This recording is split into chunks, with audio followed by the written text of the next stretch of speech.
And we hope you enjoy your visit today and will return again soon. Whoa.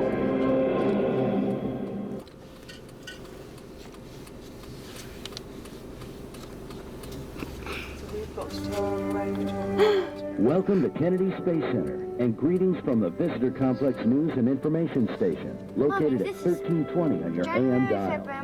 While your eyes take in just a fridge more proudly on display. Keep in mind that this is the real McCoy, a working space...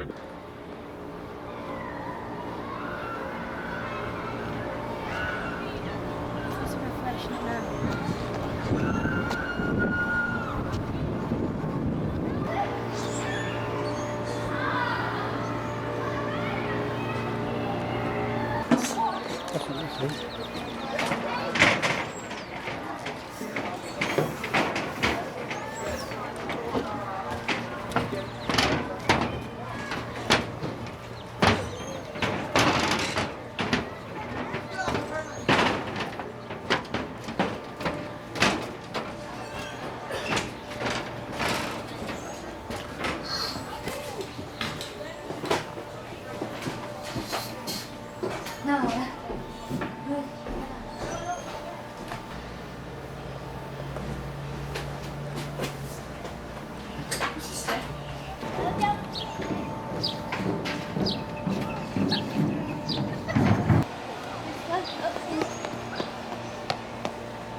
Why does these have to be here?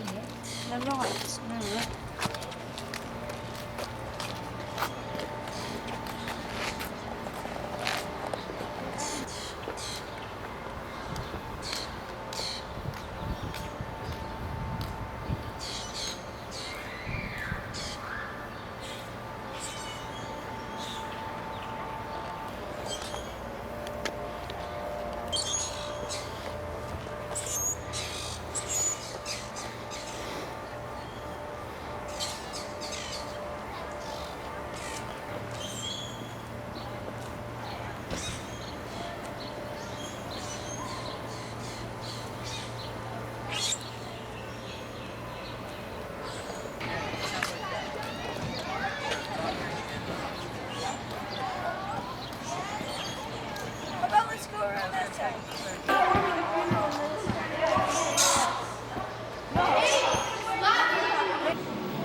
For ET. In the top 1/3 of the tank, at the very top there, it's liquid oxygen. Where do those liquids go? Well, they go through fuel lines into the bottom of the part that looks like an airplane.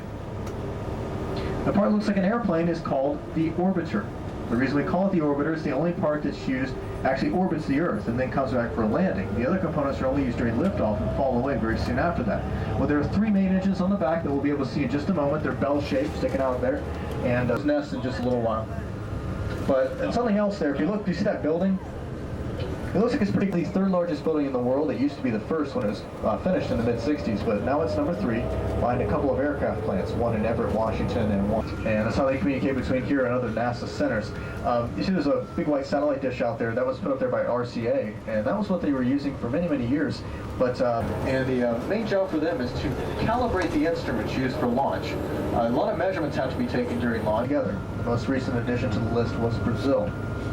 15 of those 16 countries must send everything they construct through this facility to be checked out. Just go around the corner. There. Look, see its tail. Oh my God. Everywhere, but especially here deal with a lot of hazardous chemicals and also flammable fuels, and they have to know all about those materials.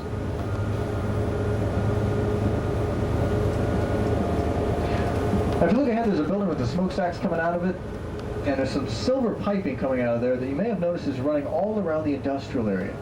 Now, what kind of secret exotic gas is running through those pipes? That's right, it's steam, hot water, used to heat the buildings during those cold Florida days.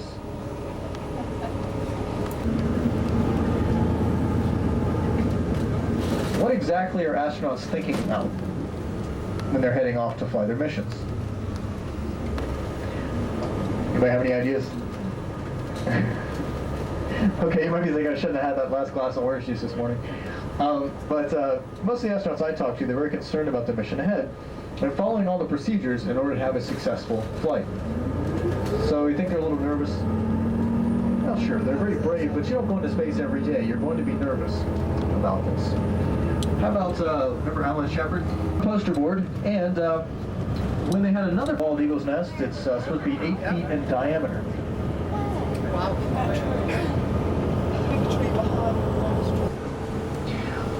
Our clean rooms inside. What they have in building number 2 right there is Endeavour, which will be going in May. Building number 3 is Columbia. Atlantis was at number 2 until they took it into the VAB and out to the launch pad. Apollo missions just modified for the shuttle.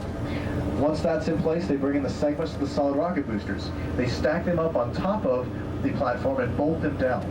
These boosters do come in segments that are already fueled. They come by train from the Thiokol plant near Brigham City. And there carefully, you can see the part of the mobile launch platform there, that gray piece. And then above that, if you look carefully, there's a solid rocket booster, external tank in there. Those a little bit later on the tour today. But the Kohler transport. So to go 3.5 miles, well, it takes about 6 hours right over there. And we'll get closer to that, so don't worry. The reason there's an incline is underneath the pad, they dug down and there's a 42-foot deep flame trench. It goes to a flame deflector, which deflects the flames out onto the other side of the pad. There are 6 fixed pedestals. The tallest one to compare that to, just the Saturn V rocket. There it is. I haven't heard of a gator season. Separated on opposite sides for a very good reason. On one side is liquid, and that's brought in by a company called Praxair for our moon landing in Apollo 11. Also, our 3 manned missions to Skylab, our first space station, went from there in 1973 and 74. And the last mission of Apollo in July of 1975, the Apollo-Soyuz test project, where we went into space and docked with the Soviet Soyuz craft. That went from there. The most famous mission recently was the launch of Senator John Glenn, and he was on. Those folks are going to be able to see the bird. That's not what you want to do. To keep it landing like that, like that. After 2 minutes and 4 seconds, we can already.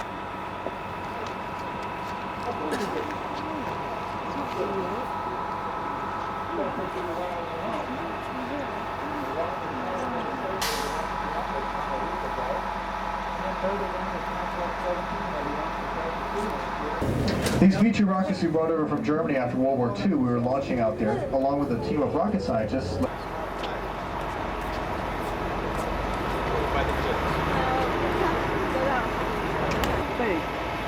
No, it's 6 hat. Well, this is 1 foot.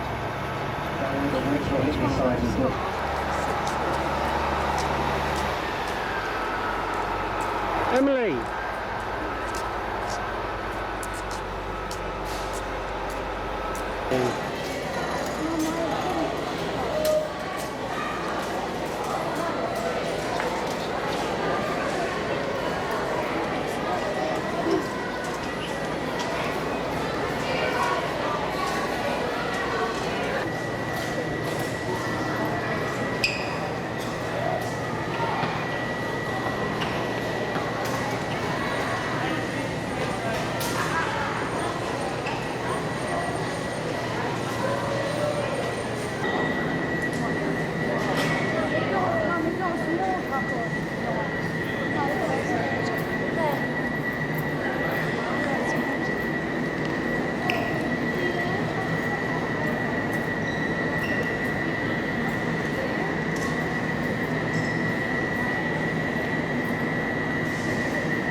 I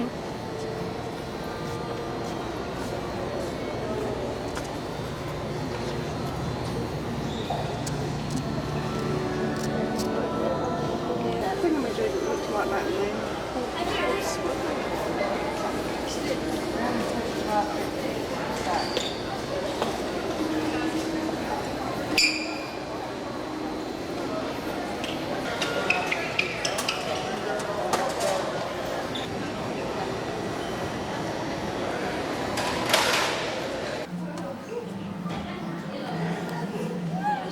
Stay there.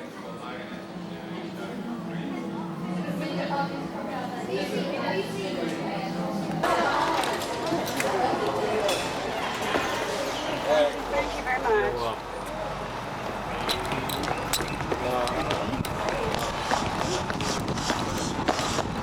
And Emily has huffed off.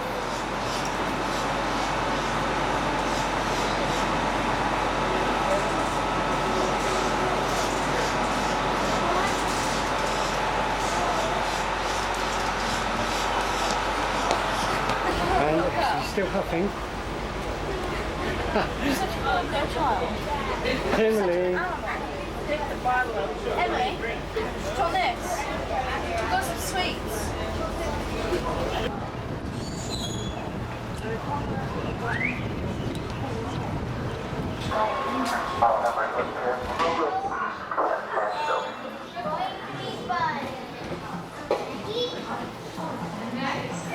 The large payload bay arm, located to the right facing aft, enables astronaut crews to maneuver payloads in the cargo.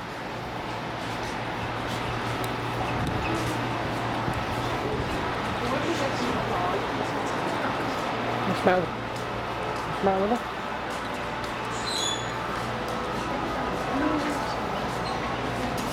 What's the matter? And pilot.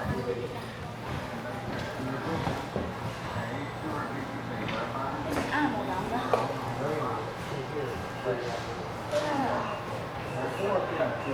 This is where the two would sit at the control panels during the launch, landing, and Ground tracking nav are all go. all switches on Explorer's panels are in the exact configuration to reflect a recent landing. The space shuttle re-enters the atmosphere at approximately 17,000 miles per hour. It reduces its speed in a series of S-turns as it glides toward the Earth.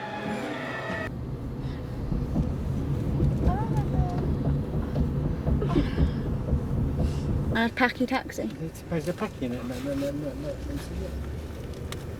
No. Oh, bloody hell.